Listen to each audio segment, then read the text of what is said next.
Hey everyone, welcome to our last meetup of the week for Disability at Work Week. We are excited to have Addie Black here and Tara Lehman from A Bridge to Achievement talking about cultural humility.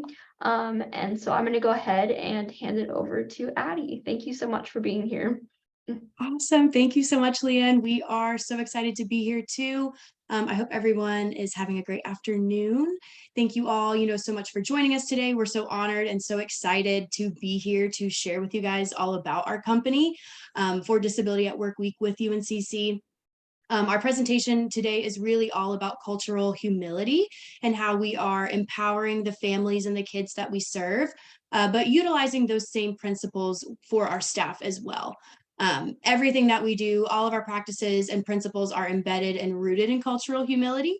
And so we're going to dive deeper today in what that means and really what that looks like.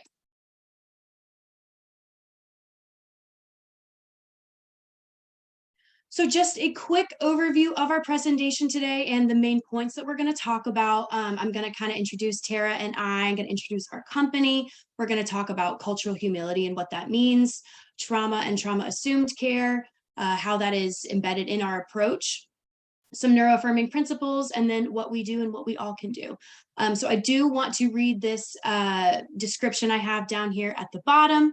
I think it gives a great outlook on what we will be going over today. So we are A Bridge to Achievement. We are a neuro-affirming agency that provides ABA therapy that is rooted in assent-based practices and trauma-informed care. Just as we empower the individuals that we serve, we strive to create a workplace that is committed to the same principles by utilizing concepts that are embedded in cultural humility. So I know that's kind of a mouthful, but I hope by the end of the presentation today that will make a lot more sense. So we will jump right into it. But I do want to give some background, my background and Tara's background as well. Just some general information about us, about our company, and kind of how we got started in ABA as well. So my name is Addie. I am the recruiting and staff development coordinator at A Bridge to Achievement, but I'm also an RBT. I was born in Pensacola, Florida. My dad was in the Navy. We were stationed there. We kind of moved all around and then kind of settled in Charlotte. And I have been here for the past 15 years. I graduated from UNCC with a degree in psychology. And I've worked with special abilities my whole life in a lot of different capacities and a lot of different positions and different jobs that I've had, different volunteering opportunities.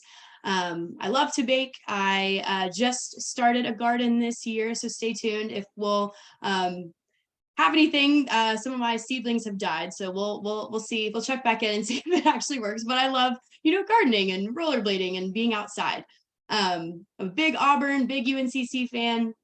I love the Panthers, even though that can be kind of hard. I was really devastated with the loss of Christian McCaffrey this year, but happy for him. But I have been in the field of ABA for almost 5 years, and I have been with A Bridge to Achievement for about 3. I started out as an RBT doing direct therapy for about a year, moved into a blended kind of admin role, doing direct therapy in the mornings, doing some administrative recruiting work in the afternoons. And now I am full-time admin for about a year and a half, doing all of our recruiting, interviewing, onboarding, training, and some documentation as well. So a little bit of everything. But that is a little bit about me. Next, we have Tara, who does a lot for our company. She is our licensed psychologist, our LPA.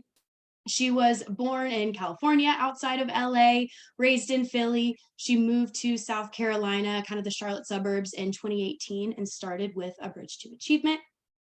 She got her undergrad at Penn State, her master's in counseling psychology. She also has a PhD that she just received in psychology, specialization in behavior analysis. She's been in ABA since 2011. She's been a BCBA, which is a board certified behavior analyst, since 2017, an LPA since 2018. She is married and has 2 precious kiddos. She loves football too, cooking, and the beach, and her main areas of focus, current and background: trauma, cultural humility, dual diagnosis, anxiety disorders, and victims of DV and SV. So that is just a little bit about us. Next, I want to share some general information about our company, how we got started. So we provide ABA therapy to individuals with autism.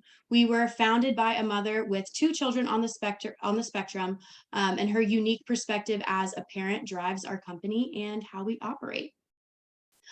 With that little asterisk too, I do want to mention, unless an individual has specified that they prefer identity first language, we use person-centered language as a default. Dana's children are also great examples of this because her son prefers person-centered language. So he prefers to be referred to as an individual with autism. Her daughter prefers identity first language. So I am autistic. That's how she prefers to be addressed. So throughout this presentation, we kind of will be switching back and forth. But as a basis, we usually teach person-centered language. But Dana dedicated herself to advocating for the services to help her son reach his full potential. Dana still works with him to this day in ABA, and they are grown independent adults now, but she built a diverse network of supports that she now shares with families facing similar challenges. So our whole philosophy is built on assent-based, neuro-affirming, and trauma-assumed practices. So what does that mean? That's our whole goal today, to really give a lot of information on how we implement our programs and how we run as a company. So some more information about our company. We have centers located in Charlotte and Winston-Salem. We started in May 2018 and we have grown exponentially since. So there's a little graph to show some of our growth. We provide center, in-home, and community-based services. And some services and programs that we offer for our kiddos and families I have listed here. We have an early learner program that helps prep our kids to get ready to go to school. It's called the Building Bridges program. We do a lot of functional communication training. That's really the first thing that we tackle when we get new kiddos into our center, developing some method of communication and working on self-advocacy skills as well. We do have an older learner program too that focuses more so on ADLs, social skills, things of that nature. We offer skills assessments. Tara can do that actual autism diagnostic assessment. We do a lot of parent training as well. So these are just a few of the programs that we offer to our families, but kind of the main ones that I wanted to touch on. But we aim to responsibly and ethically expand ABTA as a leader in assent-based, neurodiversity affirming, and trauma-assumed or trauma-informed behavior analytics services without ever compromising our core beliefs. So before we learn about how we're doing this, we need to talk and define a few things first. So first up, we have cultural humility. What is it? It's the name of our presentation. So cultural humility involves understanding the complexities of identities, that even in the sameness there is difference, and that a clinician will never be fully competent about the evolving and dynamic nature of a patient's experiences. So what does this mean? No one will ever be able to fully understand the complexities of who a person is. We can and we do try our very best, but the reality is people are always changing as they grow. So how do we do this? We recognize this and are committed to constantly evaluating ourselves as an agency as a whole. So cultural humility entails an ongoing process of self-exploration and self-critique combined with willingness to learn from others. So cultural humility and trauma-assumed care are one and the same. We are always seeking feedback from the autism community and how we can better serve them and be better advocates for them. So one example of this that I will talk about too further in this presentation is that we just rebranded and changed our logo. It used to include a puzzle piece, and just because we are always seeking feedback from the autism community, we did receive some feedback from some of the autism community that for some, and not all, but the puzzle piece can be offensive or insinuates that they are puzzling or hard to figure out. And not for all. I do have some family members, some friends who do like the puzzle piece, but just because we got that feedback, we wanted to change our logo to make sure that everyone would be comfortable. So that is an example of cultural humility, always changing, that ongoing process of self-exploration and self-critique. So cultural humility involves entering a relationship with another person with the intention of honoring their beliefs, customs, and values. So it also focuses on identifying one's own self-implicit biases, self-understanding, and impersonal sensitivity, and cultivating appreciation for the multifaceted components of each individual. So culture, gender, sexual identity, ability, race, ethnicity, religion, lifestyle, etc. All of this promotes patient-centered approaches to treatment, which is what we're all about. So to keep going, cultural humility is at the root and core of the founding principles of A Bridge to Achievement. It's how we operate. So as we continue to grow and influence the field of ABA, we hold true to our values and we will never compromise our beliefs. Throughout our presentation today, we will be sharing about how our practices are embedded in cultural humility.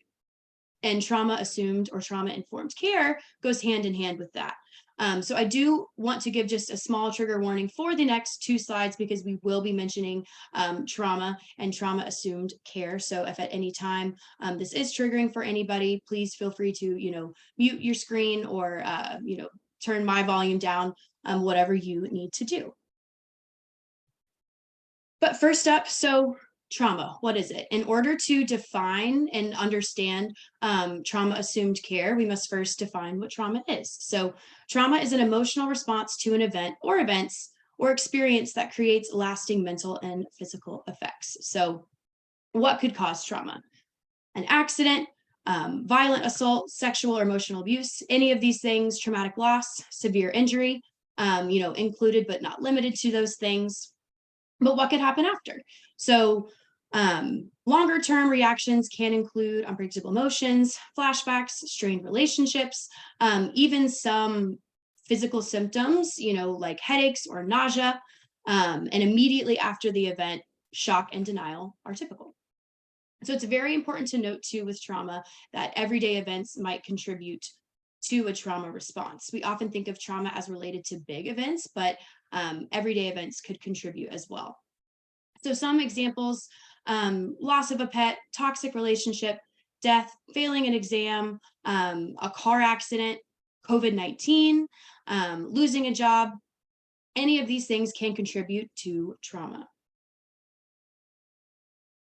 So now that we know what trauma is, what is trauma assumed care or what is trauma informed care? So at A Bridge to Achievement, we operate on the belief that everyone has experienced some form of trauma in their life. And children with developmental disabilities are more at risk for abuse and trauma. So we need to recognize if a learner has been exposed to trauma so we can help and at the very least not re-traumatize. So we need to give learners the skills and the tools to prevent future trauma and abuse. So we do numerous assessments at intake, but in addition to those, there are a couple assessments that Tara can do and some of our BCBAs specialize in that do assess for specific trauma. So number one, we believe that everyone in some shape or form in their life has experienced trauma, but our whole goal is to provide services with this in mind and try to offer as much support, resources, skills, and tools to help our learners and families with this as well.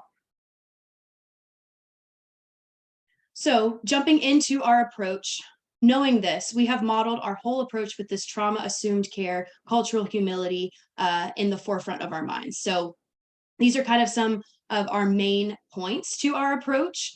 And I'm going to go into detail on each one in the next couple of slides. But first, least restrictive environment. This is what we operate on, and it focuses heavily on assent-based practices and protocols. So assent-based practices. The definition of assent is to agree to something such as an idea or suggestion, especially after thoughtful consideration. So we're going to take a deeper look as to what this looks like specifically in ABA. Also, individualization of programs. So we do all of those assessments at intake, and our clinical teams use that information to specialize in curating those individual treatment plans that are specifically designed for the needs of each child. So in other words, every single session is going to be completely different. And then lastly, learner-centered and family-centered. So these are two of our main core values. We're committed to providing services that best fit the individual needs of our learners and their families. So we're going to go into detail on each one of these things. So what does a least restrictive environment look like? No forced compliance. Our kiddos always have the option to say no. And in fact, we teach them how to. Self-advocacy skills are some of the most important things that we aim to teach our children in our functional communication training. So developing some method of communication, maybe they are verbal or nonverbal. So maybe helping them learn how to use their AAC devices or sign language, or we also have a picture exchange communication system. So developing a method of communication. No restraints or holds. So we will never physically restrain, use any type of hold, or full physically prompt any of our learners unless there is a direct threat to their health and safety. And then no seclusion or isolation. So no timeouts, no isolation rooms, or separation from peer groups. We want our kids to get great social interaction. So in talking about a least restrictive environment, that goes hand in hand with assent-based practices. What does this mean? The goal of assent-based ABA is a person-centered approach to assessment, intervention, and all other decision-making. So assent occurs when a learner verbally or non-verbally agrees to participate in treatment. Vocal communication and even functional communication is not needed. So in assent-based ABA, the learner's assent withdrawal for participation is honored. Again, our kiddos always have the option to say no. If they are nonverbal, we might look for body language cues, sign language, emotional expressions, etc. And all of these things, again, will be completely different for each child that we work with. And that is why we conduct all of those numerous assessments at intake, but then also throughout their time with us to make sure that we are understanding them and giving them proper programming. So assent is required for session. We have to have that. Let's keep going. Next, we have individualization of programs. How do we do that? So I've mentioned it a few times before, but we conduct all of these assessments to learn the individual skills that our learners have, their unique abilities, their learning preferences or learning styles, their likes, their dislikes. And then we develop programming that is curated specifically to their needs and then to help build confidence when trying new tasks. So we continuously examine for social significance too, to ensure that they are written and implemented in a way that leads to the success and the comfort of the learner. And then lastly, treatment fidelity and treatment integrity. These really mean assuring that the treatment is conducted consistently and reliably, and that the treatment was implemented as intended. So with all of this, in other words, each learner's session is going to be completely different. And then what about learner and family centered? So again, a common theme throughout this presentation is that all of these things go hand in hand. You need all of them. You can't have one without the other. So learners' likes and dislikes. We pay careful attention to our learners' likes and dislikes, and we work heavily on teaching learners how to functionally express themselves, those self-advocacy skills. So learning how to request no or request stop or all done or I don't want to, I don't like it, etc. We teach our learners to self-advocate for goals and interventions that work best for them, and we modify our programming and techniques to align with their requests to the greatest extent possible. And then flexibility and tolerance. So we support our learners in teaching them the flexibility and tolerance needed to engage and complete necessary tasks whenever appropriate. So for examples, some daily routines, maybe learning how to brush their teeth. We got to brush our teeth. Maybe going to the bathroom, going to the dentist, different things like that, helping teach that flexibility and tolerance. And then we're always seeking out input from the autism community and using their feedback to help shape our course of treatment. And then ongoing training. So as a company, we conduct ongoing trainings to ensure that these principles are reflected at every single level. And I want to mention here too that all of these things that we are talking about today, we could and have done entire trainings on each single one. For example, Tara did a 3-part training for our staff based solely on trauma assumed care, and each one of those parts were 2 hours long. So we're really just scratching the surface of all of these things for today. There's so much information on each one of them, but we want to give, a good insight into what this really looks like. So all of these practices are neuro-affirming principles, and here are some main takeaways. So those self-advocacy skills are the most important. We want to teach our kids to advocate for themselves, and then using whatever method of communication works for them. So I've got some examples on there. Also assent-based. So our learners and families always have input in treatment and what they do want to do and what they don't want to do. And assent is ongoing. It can be taken back at any time. So maybe, we want to work on this at some point, but then later down the line, we don't. We honor that assent withdrawal. So assent is required for our sessions. And then lastly, individual strengths. So we use all of that assessment information gathered at intake to develop programming that is, again, specifically designed for each child, and then helping them build confidence when they want to try new tasks. Okay, so we understand what you do with your learners and their families, but what about your employees? How are you using these principles with your employees? So at A Bridge to Achievement, we know that we will never fully understand the complexities of a person and the experiences that they have gone through. So with that same approach that we use with our learners and our families, we also use with our staff. So when hiring and employing our staff, in the way we implement our policies, trainings, benefits package, and committees within our agency. How do we do this?